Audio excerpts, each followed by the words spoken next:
மாண்பு பேரவைத் தலைவர் அவர்களே, சிறப்பு கவன ஈர்ப்பாக மாண்பு எதிர்க்கட்சித் தலைவர், மாண்பு உறுப்பினர் வேல்முருகன், மாண்பு உறுப்பினர் பாலாஜி, மாண்பு உறுப்பினர் நாகமாலி, மாண்பு உறுப்பினர் ஜி.கே. மணி, மாண்பு உறுப்பினர் பிரின்ஸ் ஆகியோர் உரையாற்றி திருச்சி மாநகராட்சியிலே குடிநீரில் கழிவுநீர் கலந்து பாதிக்கப்பட்டிருப்பதாக சொன்னார்கள்.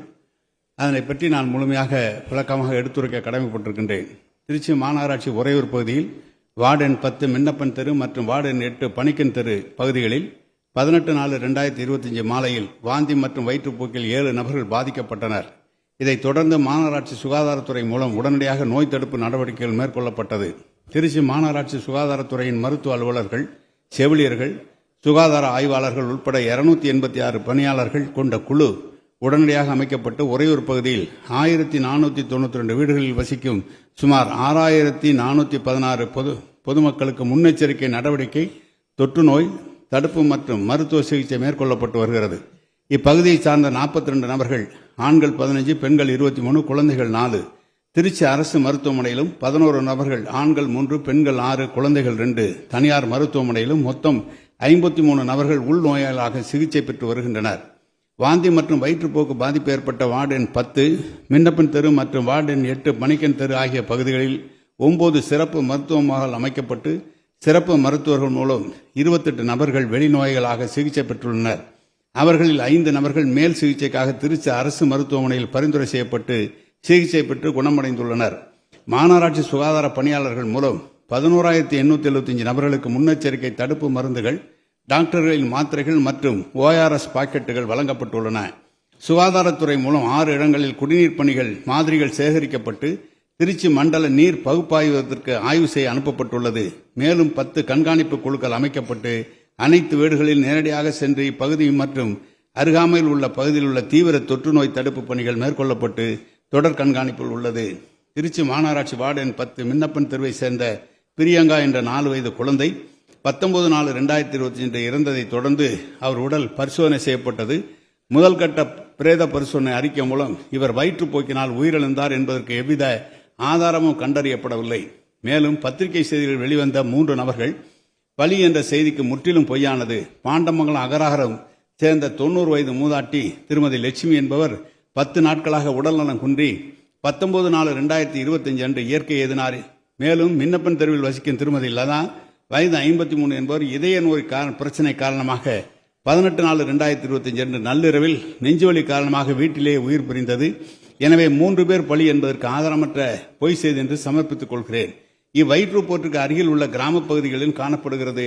இப்பகுதிகளில் நடந்த சித்திரை தேர் திருவிழாவில் உணவு, மோர் மற்றும் குளிர்பானங்கள் அறிந்து பாதிக்கப்பட்டதால் இவ்வயிற்றுப்போக்கு ஏற்பட்டிருக்கக்கூடும். குடிநீர் குழாய்கள் மாநகராட்சி பகுதிகளிலும் கிராம பகுதிகளிலும் வெவ்வேறாக உள்ளதால் குடிநீர் காரணமாக இருக்க வாய்ப்பில்லை. இருப்பினும் முன்னெச்சரிக்கை நடவடிக்கைகள் குழாய் மூலம் குடிநீர் விநியோகம் முழுவதும் நிறுத்தப்பட்டு டேங்கர் லாரி மூலம் குடிநீர் வழங்கப்பட்டு வருகிறது. குடிநீர் மாதிரிகள் ஏற்கப்பட்டு ஆய்வு செய்யப்பட்டதில் குடிக்க தகுதியான குடிநீர் தான் என்று அறிக்கை வரப்பட்டுள்ளது. மேலும் 19/4/2025 அன்று 39 நபர்கள் முன்னெச்சரிக்கை நடவடிக்கை மருத்துவமனையில் அனுமதிக்கப்பட்டு நல்ல நிலையில் உள்ளனர். 20/4/2025 அன்று 14 நபர்கள் முன்னெச்சரிக்கை நடவடிக்கை எடுக்கப்பட்டு நல்ல நிலையில் உள்ளனர். இதன் மூலம் நோய் கட்டுப்படுத்தப்பட்டுள்ளது தெளிவாகிறது என்றும் சுகாதார நடவடிக்கைகள் முழுவீச்சில் நடைபெற்று வருகிறது என்பதையும் தெரிவித்துக் கொள்கிறேன். இதில் முழுமையாக அங்கே வெக்காளியம்மன் கோயில் திருவிழா நடைபெறுகிறது. வெக்காளியம்மன் கோயில் திருவிழா நடைகிற போது பொதுமக்கள் நிறைய பேர் மோர் கொடுக்கிறார்கள், சில பேர் குளிர்பானங்கள் தந்து கொண்டிருக்கிறார்கள். அப்படி தந்த குளிர்பானத்தில் தான் சந்தேகம் ஏற்பட்டு அந்த குளிர்பானத்தை மாதிரி சேகரிக்கப்பட்டு யார் அதை வழங்கினார்கள் என்பதை கண்டறிந்து அவர் மீது நடவடிக்கை எடுக்க சொல்லியிருக்கிறோம்.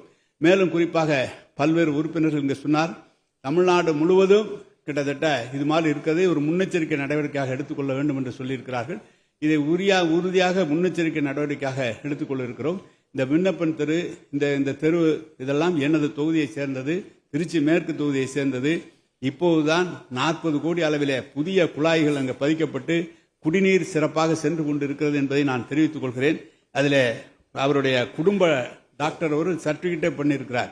இது குடிநீரால் வந்ததல்ல, அவருடைய இயற்கையால் எழுதியிருக்கிறார். நான் குடும்ப டாக்டர் என்று டாக்டர் ஸ்ரீதரன் அவர்கள் சர்டிபிகேட்டும் கொடுத்திருக்கிறார்கள். எனவே குடிநீரிலே கழிவுநீர் கலப்பது என்பது அந்த பகுதியிலே நிச்சயமாக இல்லை என்பதை நான் உறுதியாக தெரிவித்துக் கொள்கிறேன். தினந்தோறும் நான் தொகுதியை சுற்று பார்க்கிறவன். எனது பகுதி கிட்டத்தட்ட 20 ஆண்டு காலம் அங்கு சட்டமன்ற உறுப்பினராக அமைச்சராக நான் பணியாற்றிக் கொண்டிருக்கிறேன். எனது துறை, அந்த துறையும் மாண்பு முதலமைச்சர் அவர்கள் எனக்கு வழங்கியிருக்கிறார்கள். எனவே குடிநீர் என்பது மிக கவனமாக ஏற்பாடு செய்யப்பட்டிருக்கிறது.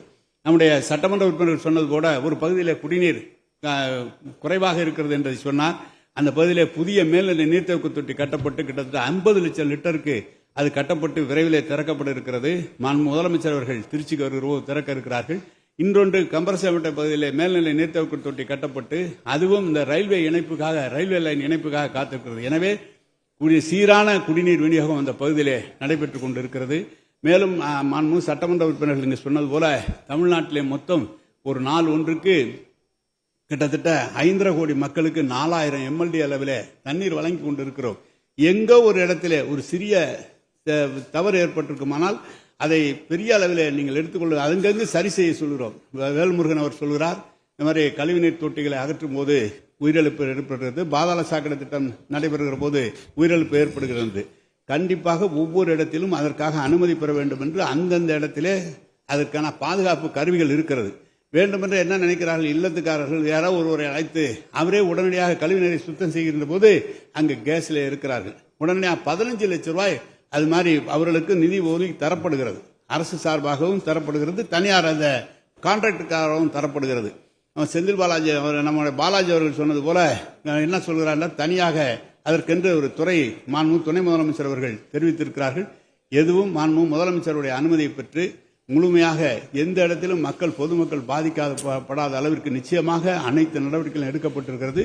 இந்த இதை பொறுத்தளவு இது குடிநீரால் கழிவுநீர் கலக்கப்பட்டதல்ல, நீர்மோர் வழங்கியதும் குளிர்பானம் வழங்கியதால் தான் அந்த பகுதியில் இந்த நோய் ஏற்பட்டிருக்கிறது என்பதை தெரிவித்துக் கொள்கிறேன். செய்திகளை உடனுக்குடனும் துல்லியமாகவும் தெரிந்து கொள்ள சப்ஸ்கிரைப் பண்ணுங்க.